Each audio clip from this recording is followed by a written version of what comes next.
आदरणीय कुमुद शर्मा जी, सभागार में उपस्थित विभिन्न भाषाओं के विद्वान,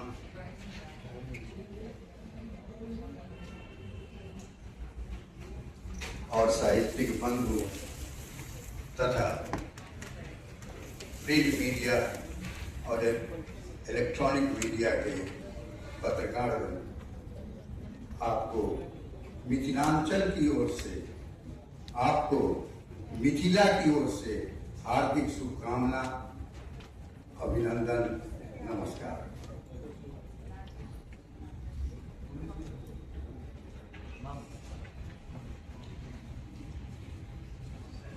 ऐसे समय में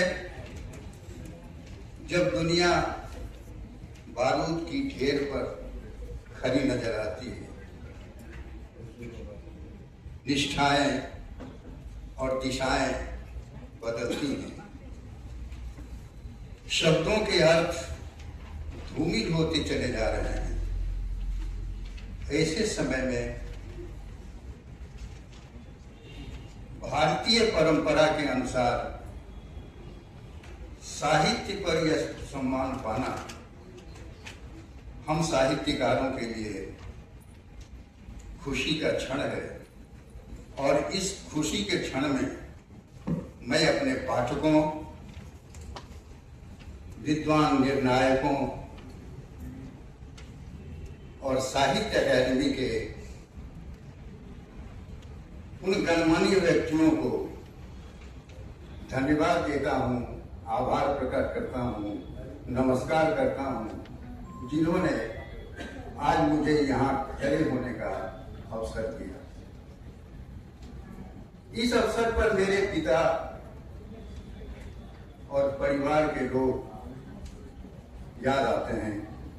मेरे पिता जिन्हें हम बोलते थे, सब भाई बहन, वो जब खाली बैठते थे तो कहानी सुनाने लगते थे,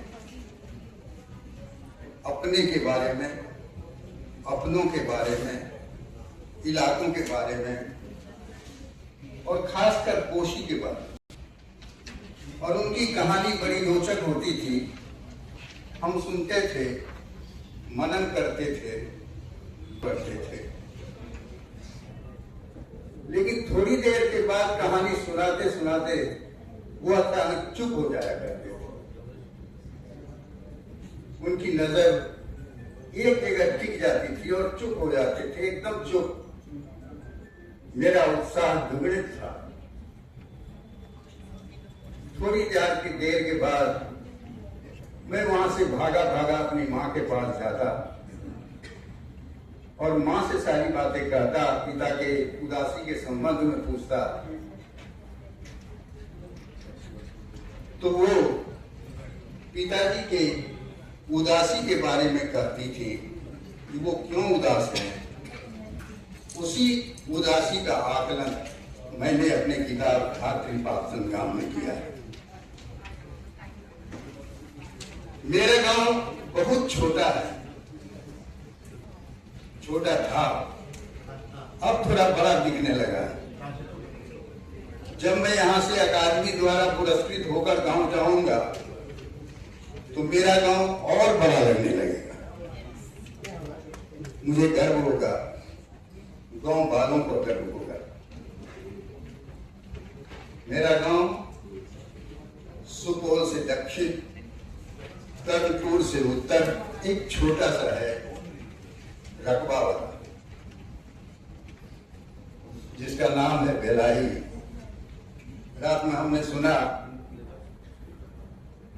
तो वहां की उद्घोषिका जो थी, मेरे गांव का नाम जरा इधर उधर उन्होंने कर दिया। उसका असल में नाम है भिलाई। उस भिलाई के संबंध में लोग बोलते हैं जो गांव नोते ने भिलाई नोत। इतना छोटा और प्रतिष्ठित गांव है जो हम लोग जब पाली खिलाते हैं तो उस गांव को निमंत्रित दे करके गर्व महसूस करते हैं। वही मेरा गांव है। मैं लोअर प्राइमरी गांव से ही पास किया। Upper primary Marwari board Supaul से किया।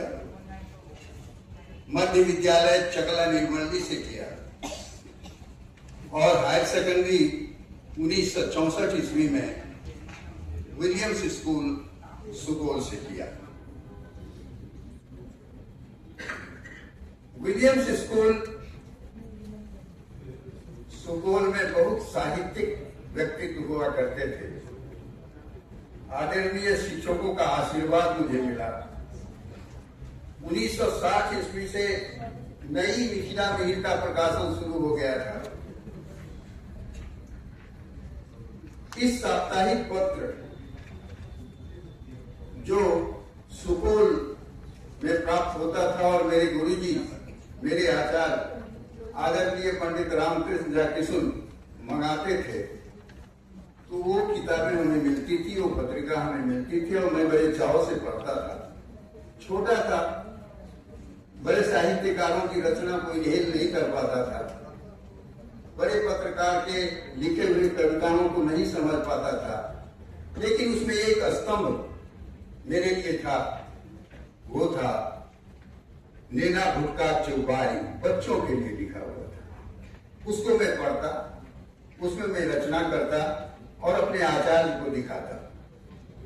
आचार्य उसको सही करते और मुझे प्रोत्साहित करते। उसके बाद उसमें हमने कहानी लिखनी शुरू की, कविताएं लिखी, चुटकुले लिखे, कुछ नाटक भी लिखे।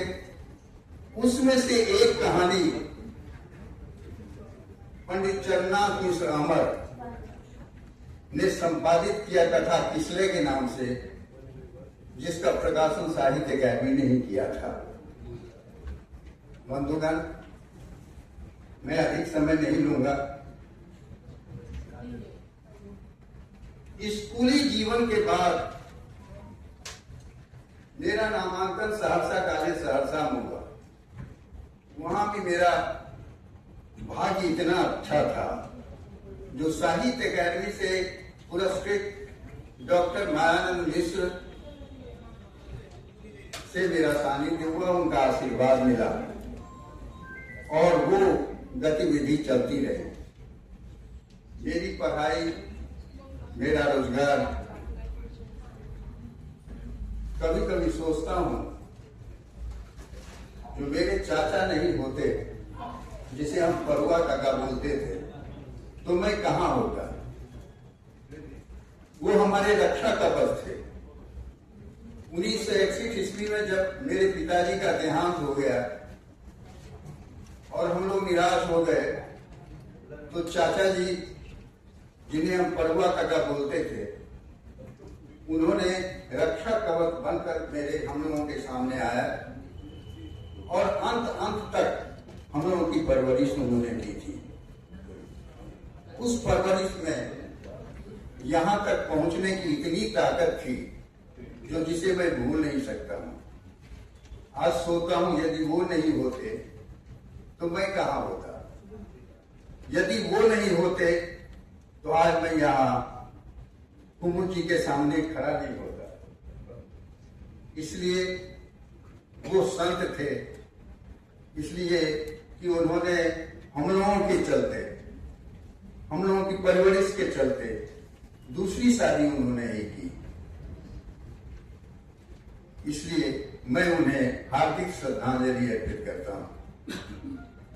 अंत में 1955 ईस्वी में एक कविता छपी थी पंडित यात्री जी की, जिन्हें हिंदी में नागार्जुन कहा जाता था। 1955 ईस्वी में वैदेही में कविता छपी थी, जिनका नाम था सबसे प्रिय निज देश, सबसे प्रिय निज देश। कविताएं लंबी थी और उस कविता की 2 पंक्तियां मेरे लिए मकरध्वज का काम किया, कोरामिन का काम किया। वो 2 शब्द थे, यश अपयश हो, यश अपयश हो, लाभ हानि हो, सुख हो अथवा शोक। यश अपयश हो, लाभ हानि हो, सुख हो अथवा शोक, सब सौ पहिने मोन पड़ैया अपने ही गांव लो। और यही प्रेरणा मुझे गांव खींच कर लाई और मैंने धात्री पाठशान गांव लिखा, जिसको साहित्य अकादमी ने आज पुरस्कृत किया है। अंत में एक भावना और भावुक क्षण मेरे पास है, जिसे मैं व्यक्त करना चाहता हूं, और मैं चाहूंगा इसे आप रोक भी नहीं सकते हैं। मेरे बच्चे यहाँ हैं दोनों, मेरे दामाद हैं, मेरी नाती हैं, मैं उन्हें भी इसमें सहभागी करना चाहता हूं। मेरे लिए पहली पाठिका मेरी पत्नी हुआ करती थी। वैसे वो दैहिक कमजोरी से कुछ कर नहीं पाती, लेकिन फिर भी थोड़ी बहुत बची हुई जो शक्तियां थी उससे कुछ न कुछ करती, किताबें पढ़ती। गाँव उनके लिए बहुत प्रिय था।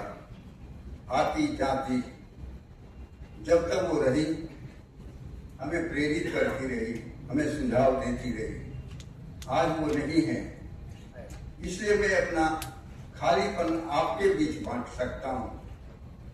मैं खाली हूं, मेरी प्रेरणा, मेरी मीता, मेरा भरोसा सब अभी खत्म है।